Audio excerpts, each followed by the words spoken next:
Our awning stick, our stabiliser leg winder, and our wheel brace if we need to throw the spare on.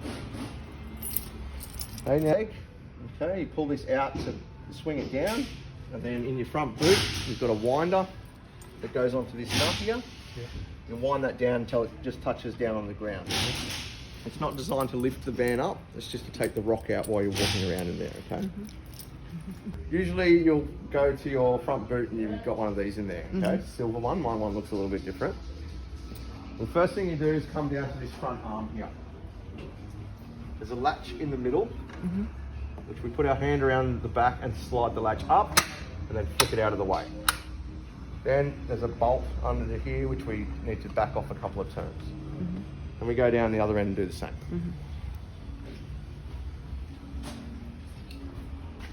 Okay, so this latch is the same, but it flicks out the other direction. And we undo the nut.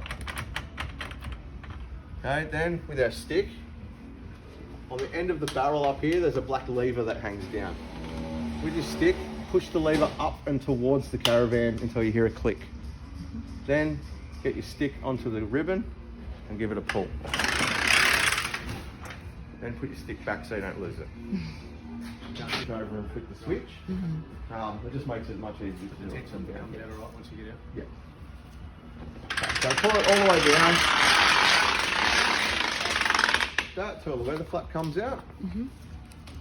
Then we come down to each arm and we slide this inner arm up.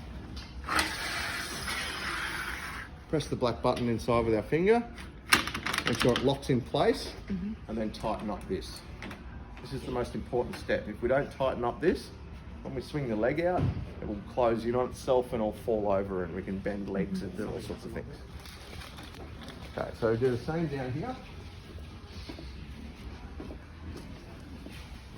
Slide the arm up, push the button, tighten up the nut. Okay, then we can swing our leg out and stand the awning up. Press this lever in with our finger, and then pull the leg out, stand it up. Same down this end.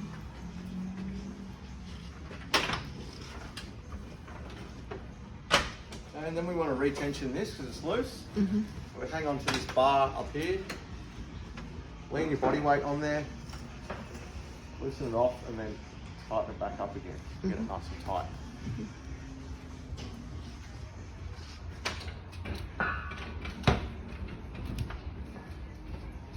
Okay, and then you can adjust the height of it as you would like. You do that by lifting up this handle here, and then underneath the handle there's a silver trigger, like a gun trigger. Squeeze the trigger and then lift the leg up. Let go of the trigger and it will find the closest hole and lock in place. So we'll go down. When you want to pull these back down, you can't pull the trigger unless you lift the arm up a little bit, like that, and then we can release it. And you can pick your leg up, pull it back in.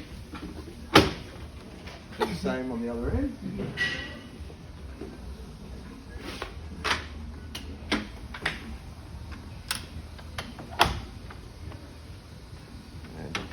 This one, press the button with our finger and slide it back down. Make sure this latch is out of the way, always gets bumped and gets in your road. And always double check before you roll it up that these haven't been bumped a second time. Otherwise they will get squashed flat by this arm as it goes down to lay inside of it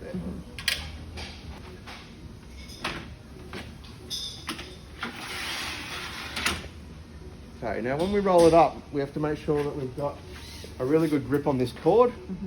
If we flick the lever and let go, it takes off very quickly and will go whack against the caravan. Flick the lever up.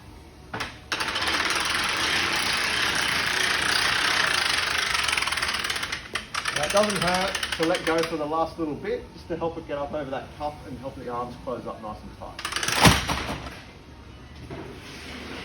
And then we come to our latches. If you squeeze this inner arm a little bit with your other hand, it helps it go into the slot a lot easier. And then you tighten up that bolt.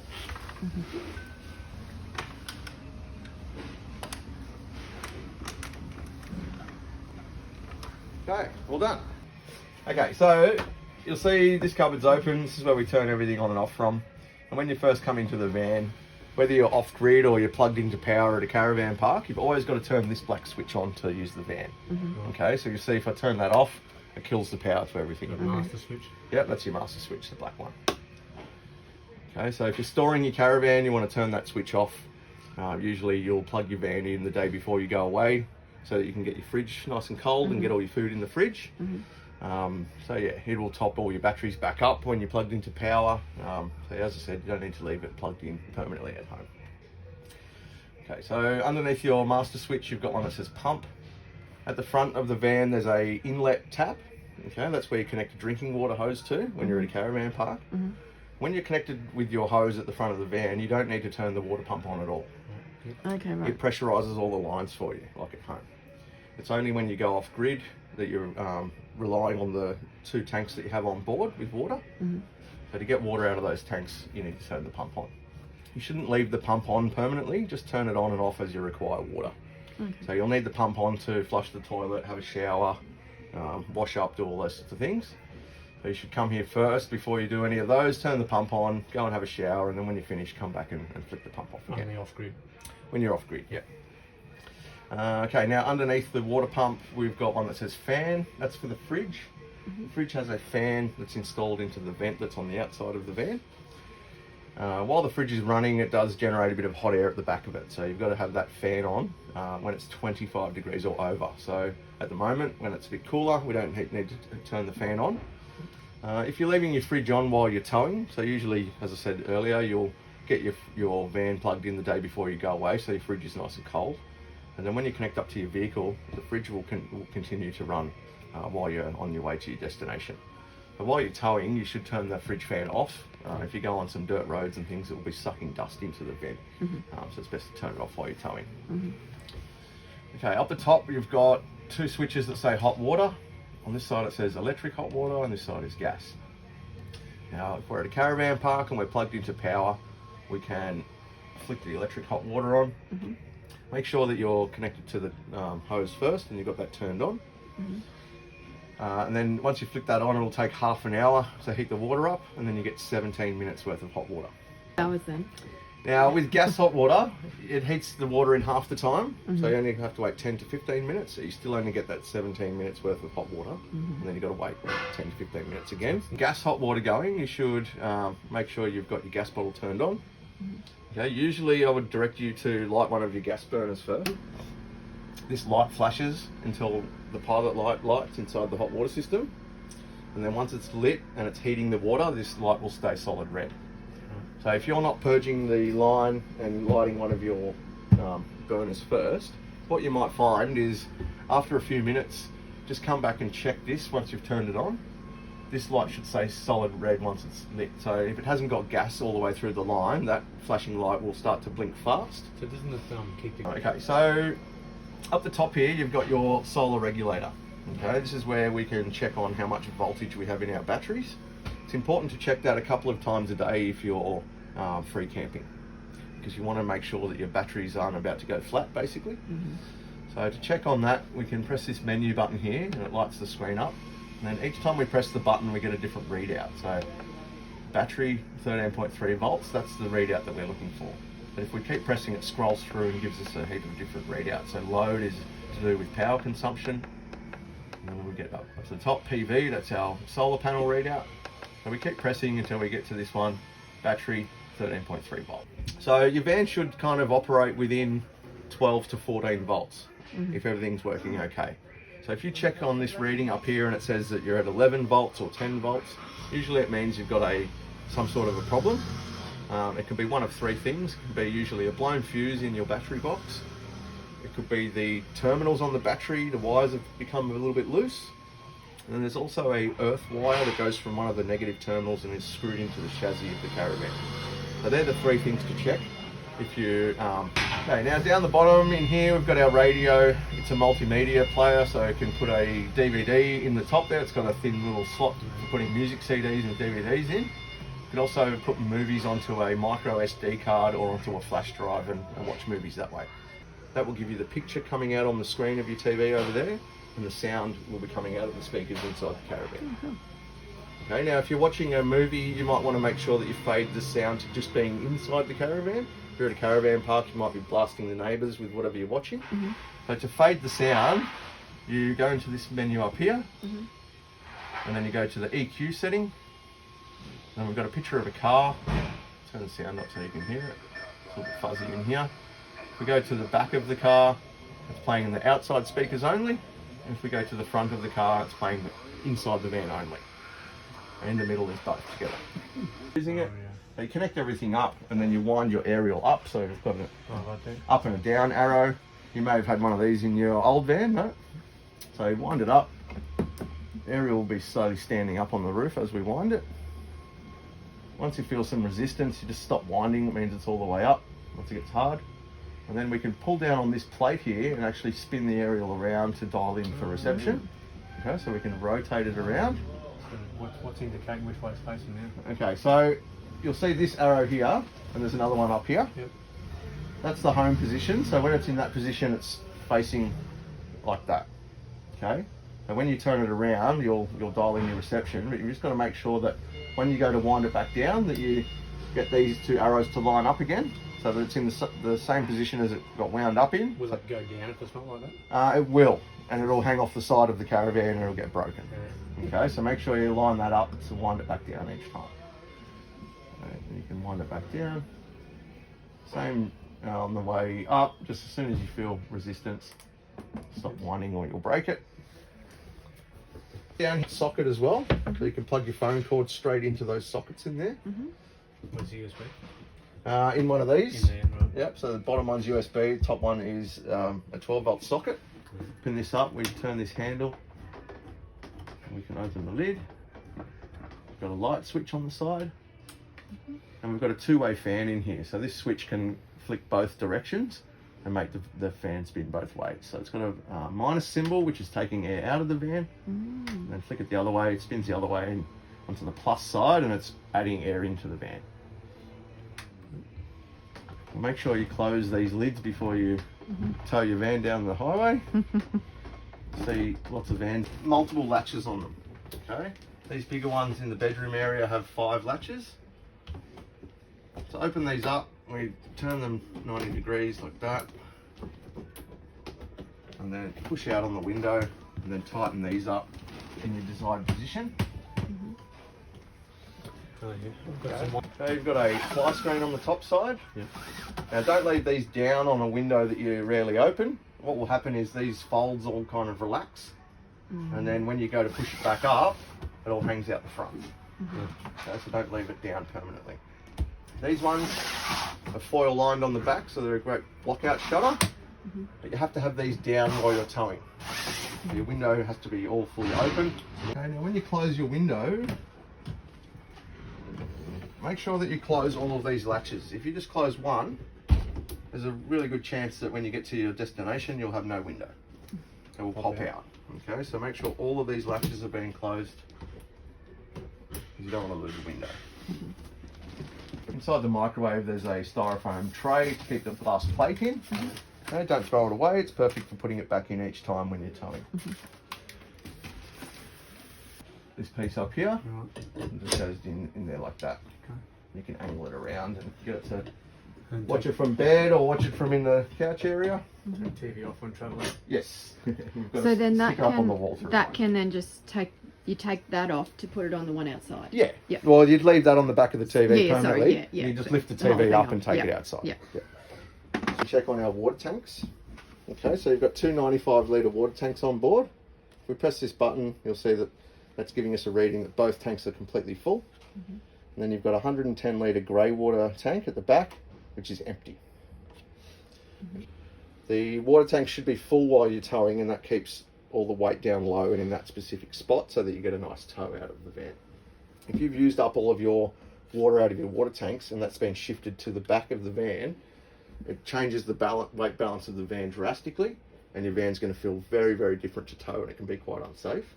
So They keep all of those in permanently when you're not using them, and then that helps to block it all off. potentially stuff may come out if it's tossing around. That's correct. Use this handle and then we can go backwards and forwards, left and right, or we can spin it around and lock it in wherever we take our hand off the handle. Back up, press the button, make sure you come away from everything. Press your foot on the button and it'll come back up.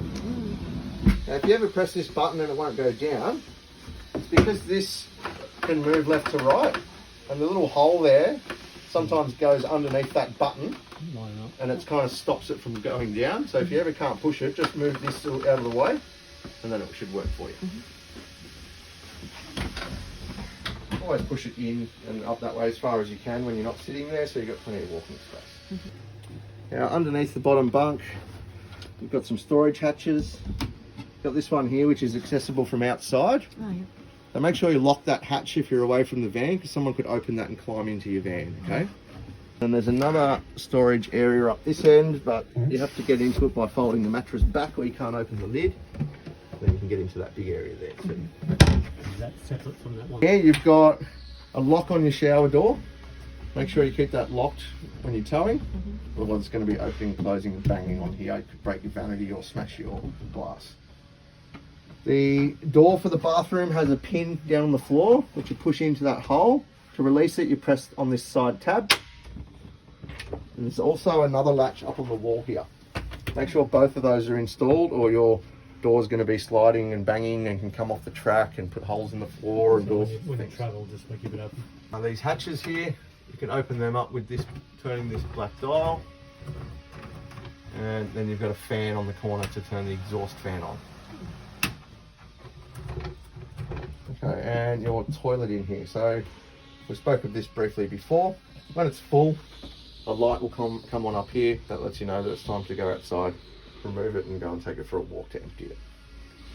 Now down underneath the bowl there's a a grey lever which you can slide left and right. That's opening and closing that trap door that's in the bottom of the toilet. Okay, now you use the toilet as normal and then fill it up with the flusher. So the flusher only works when you're holding your finger on the button. You don't just press it once and it dumps a heap of water. So you hold your finger on, fill it up with some water, and then you slide this over and dump the contents down in. Oh, so you do Do your, that do every your time. business when it's closed. Otherwise, when you've got it open, there's smell coming back up from the tank and stuff, okay? So you might want to throw a bit of toilet paper down on there so that that hatch doesn't get all dirty. But yeah, when you fill it up and then dump it down in there, make sure you have the lid shut when you dump it, because it kind of splashes out sometimes. It's in the wall and there's not a lot of leg room, so you can turn the toilet sideways so that your knees can come out here if you're tall. This is where you connect up your drinking water hose. When you've got that connected, you don't need to turn the pump on. Okay, it's only when you go off grid and you need water out of your water tanks that you need to turn the pump on. If you want to get water out of here, and we're connected to the hose, it'll be coming from the hose line. But if we're off grid and we want to get water out of here, go inside, turn the pump on, and then the water will be coming from the tank. Okay, now, oven, this would probably be where you'll be doing all of your cooking. Okay, so you can connect your Weber barbecue or something like that straight to there. It goes into that line. Just put that away, pull up on the front, and push it back in. Okay, to get it out, just pull it out, click it in like that. It clicks into this point up here, so it won't blow shut in the wind. You can split the door in half and just close the screen by going up with the handle. And that's the part of the door that locks. It's got like a crim safe style mesh on there. To lock the door from the inside, you press down on this tab here, and that locks the door. To put the key in is pointing straight up to 12 o'clock. After you lock or unlock the door, you always need to turn the key back to that center position. Otherwise you will jam your lock up at some point, and you can potentially snap this door handle off and get locked out of your van. Okay, so as I said, when we lock the door, we'll see the handle goes flat, and then we always must turn the key back to that center position to remove it. Same as when we unlock it. You'll see the handle will pop out, turn the key back to the center before we remove it. You've got a picnic table here. Push down on these spring-loaded tabs and you can pull it out. It's got a light up under the top edge, which we can turn on and off from this switch over on the side here. It can only handle 30 kilos of weight, so make sure nobody sits on it. push down on these, make sure that they kind of click back up. It's nice and secure, ready for towing. Now under here, we've got our toilet cassette. Okay, so as we spoke of inside, a light will come on the top when we need to empty it. We can empty it whenever you want though. You can, yes. So you pull up on this orange handle, it clicks in, and then we can slide the whole unit out. We've got a handle under here. Pull this handle out, it's got wheels. It's like a little suitcase. You take it for a walk down to the dump point and go and empty it. Funny people doing it. Yeah. Okay, now to empty it, you turn this orange pipe out, unscrew the lid, and then while you're tipping it out, you push this button in with your thumb, and that helps some air to flow through so that it tips out nicely and it's not kind of sploshing out everywhere. Once you've emptied it, get a hose and fill it up a little bit, put the lid back on, give it a little bit of a shake. Don't give it too much of a violent shake because there is a float valve in here and it can get damaged if you shake the hell out of it. So yeah, fill it up with some water, give it a good flush out, and then you're good to put it back in. So get it nice and clean. You can open this up as well, so slide this back and then open that one up and you can get a hose in there and give it a good flush out as well. Make sure you close this off again though, or it won't go back into its home. Okay, so then you can slide it back in, pull up on the orange handle and lock it back in place. Clever system, isn't it? Yeah, here is your entertainment box. Okay, so you've got a second TV arm, you've got your red, white and yellow cords. As we said inside, you just need to plug the yellow cord in to get the picture from the radio inside.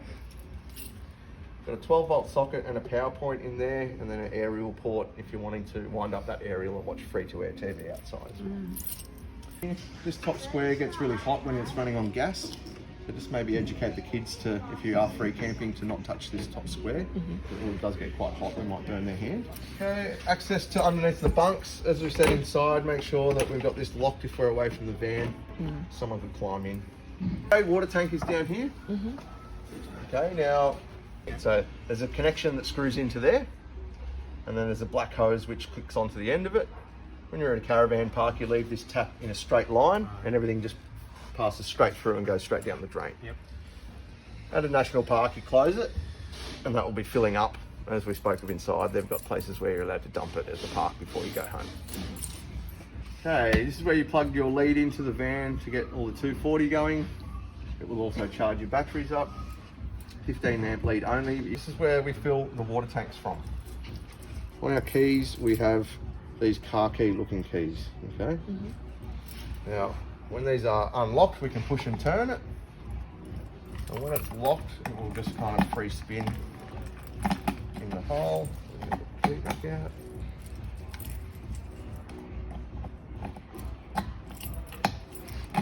Okay, so that one's locked, so it just kind of turns in there. Now, the best way to fill these up is take both lids off, put them to the side. Because while you're filling up one tank, it pushes air out of the other one. If you leave the lid on, you can get an airlock and things. So you put your hose in there. After about 5 minutes, it will start to overflow. Pull the hose out, whack it in the other one. After 5 minutes, it will start to overflow. You should always go inside and press your water level indicator after you think that they're full, because you may have gotten an airlock and it'll be giving you a false indication when it's overflowing. So outside shower here, it has an E23 code on the lock, and you've got this key here that says E23 on the neck. So it's got hot and cold water and a hanger to hang this up on. Perfect for hosing off dirty equipment or the kids or whatever you want them to do. Yeah. One of these taps turns on that way to the right and the other one turns on to the left. They're a bit, just kind of do it loosely like this. If you pull it really tight like that, it doesn't all fit back in there. So just wind it up loosely and then you'll see it all kind of fits. It's a bit like a junk cupboard.